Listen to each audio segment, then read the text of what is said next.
Everyone's talking about the coronavirus, and this is a big deal.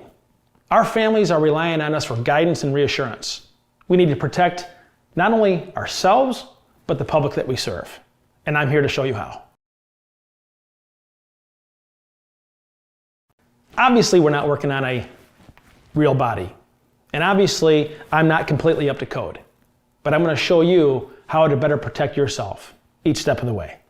So whether you're on a first call or you're the embalmer taking care of the body in the facility, it's important that we treat every case as if they're infectious.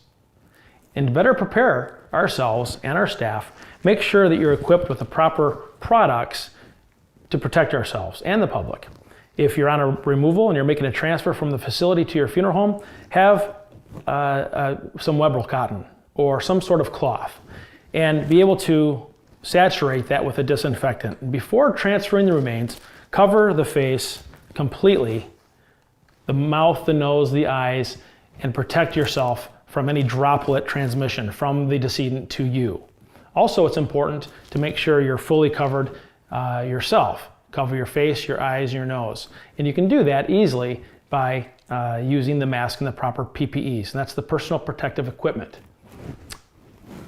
Here, I'll gather that now and demonstrate how I would place it on. If you're using a flat pleated mask like this, locate the metal strip, and that will bend, and place it over the bridge of your nose, and then guide the elastic strips around your ears, and then adjust the mask around over your mouth and down over the chin.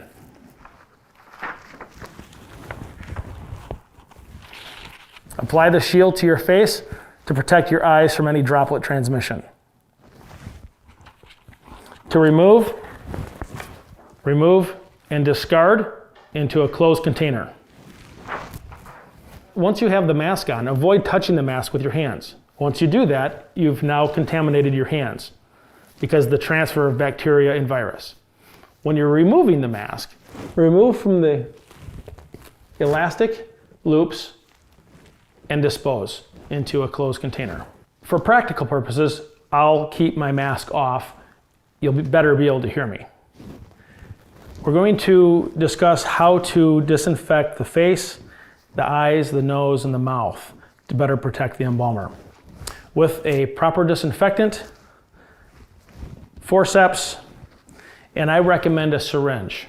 We want to be careful not to use a spray bottle when disinfecting the face because a spray bottle produces a force and a stream that could splash back. So we want to make sure that we protect ourselves and those around us if there's other embalmers in the preparation room. What I recommend is draw up some disinfectant into a syringe, and you can place that syringe right into the nostril and empty it into each nostril. Do each one. Also the eyes and into the mouth.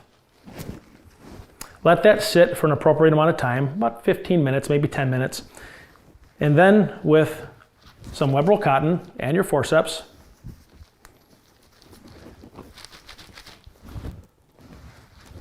apply some disinfectant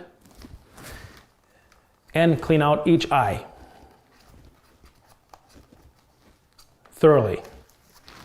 Discard and throw into a closed container. For the nostrils, I would do the same. I would make sure plenty disinfectant is on the Webrel and clean out the nose, and then continue with packing the nose straight down into the pharynx. Avoiding it coming out and discarding it, I would just pack it straight down. Do each side. Next, repeat that process with the mouth. Make sure you thoroughly clean the mouth with Webrel and your forceps.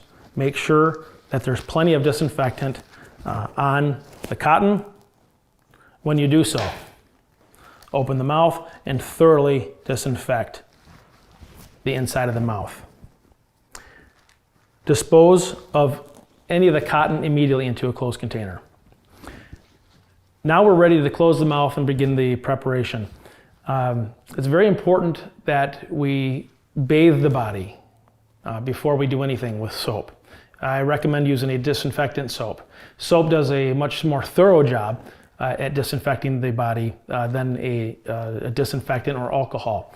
It's basically the lipids that break down into the virus, and it breaks it apart and makes it all fall apart. So soap is a very effective way to protect yourself. Bathe the entire body down with soap. Once we inject the body arterially, we do still have to remember one of the phases of embalming, that's aspiration. Aspiration, well, that involves piercing the lungs with a trocar. And that's exactly where the virus lives. It begins there and it ends there. And that's the area of the body that we want to protect ourselves against. Most of us have a hydroaspirator or some sort of forced aspiration. And when we use the trocar, we attach it to the hose and we insert it into the body, we're going to enter into the lungs. We want to be very careful. So before aspiration, before we even introduce the trocar to the body, I recommend taking a bottle of disinfectant and inserting it using the trocar and a gravity tube. I'm going to go get that and demonstrate that for you. The gravity injector can easily be attached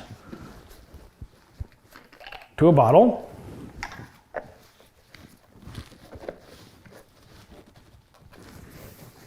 And then the hose can then be attached to the trocar. Inject the trocar or insert the trocar into the abdomen and into the lungs. And I recommend doing this before aspiration. We want to disinfect as much as we can inside the lungs where the virus lives. Do each lung. Let it sit for about 15 minutes before aspiration. Once you're prepared to aspirate the body, make certain that the aspirator is a closed system. Closed system aspirator will reduce the chances of any particulate to get into the air. As you know, when you aspirate the body, it's a high force of pressure of water. And that force and pressure of water that's drawing the bacteria and the viruses out of the body, well, that goes right into the aspirator hose in the water, and that could splash. So I would protect that area of the aspirator. If you have a hydroaspirator, make sure you have a tube that goes down into the water of the toilet or the slop sink or a direct access into the sewer. Don't allow any particulate to come out.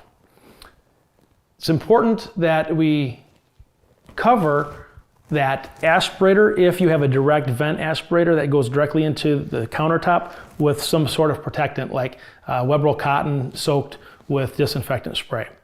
While you're aspirating, only have one person in the prep room while you're aspirating. It's important to also inject disinfectant into the throat area as well. Once you get done aspirating, make sure you thoroughly disinfect your instruments.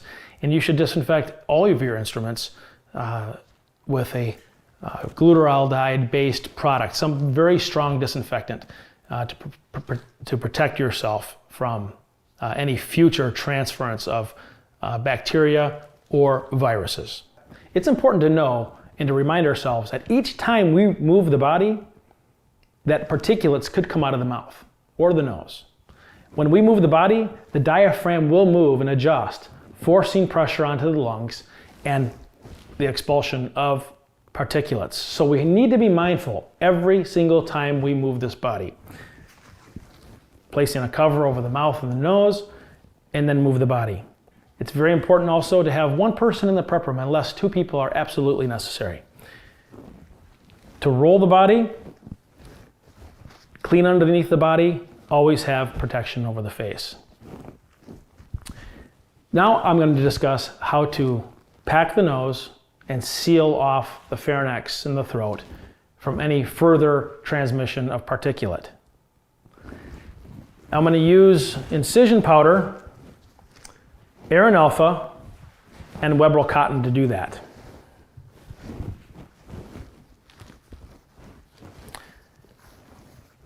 Tear a strip of web roll cotton. Using an incision powder, create a bead of powder in the cotton and then roll the cotton like so. Hold the cotton, use your forceps, and then guide the cotton into the nose, all the way down into the pharynx. You'll be surprised how much cotton you can fit into the nose. Pack each side, each nostril, thoroughly and completely. Do the same thing to the throat. After you've done that, use Aran Alpha or instant adhesive, crazy glue, super glue, something like that. Lift the tip of the nose and inject or squeeze some Aran Alpha into the nose. What that will do is it will interact with the incision powder and it will create a cement. It'll also react with the cotton, sealing off the pharynx and the nose and disallowing any particulate to come out of the nose. Do the same thing with the throat if you can do so. With everything that's going on today with the viruses, be certain to glue the eyes and glue the lips. We want to protect ourselves and protect the clients that we serve. Once that's dried, it'll create a barrier, not only to protect you as the embalmer, your staff, but also the community that we serve. Now we've covered many of the additional tips that are recommended to use for the embalmer. We're going to answer some of the questions that we received on social media. The question is, how is this similar to the flu, and is there evidence that it's not a big deal? Well, it is a big deal. And we treat every case as if it's infected with a virus to protect us and the public we serve. The question is, how do we protect the community and how do we handle visitation and the amount of people that come in? Each state is governed a little bit differently. We have to follow the regulations that they put forth. And if you don't, then I would suggest that perhaps you're at risk. Follow the instructions of the governor. Yeah, the question is, my staff is fearful of coming in because they're afraid of becoming infected. The answer is follow the protocol. We know what the protocol is. And if we follow that protocol to the letter, we will be protected. It is known and has been told, and given the information that we've been given, is that you wear the masks, you wear the gloves, you do the things that are set in place. Follow the protocol and you'll be just fine.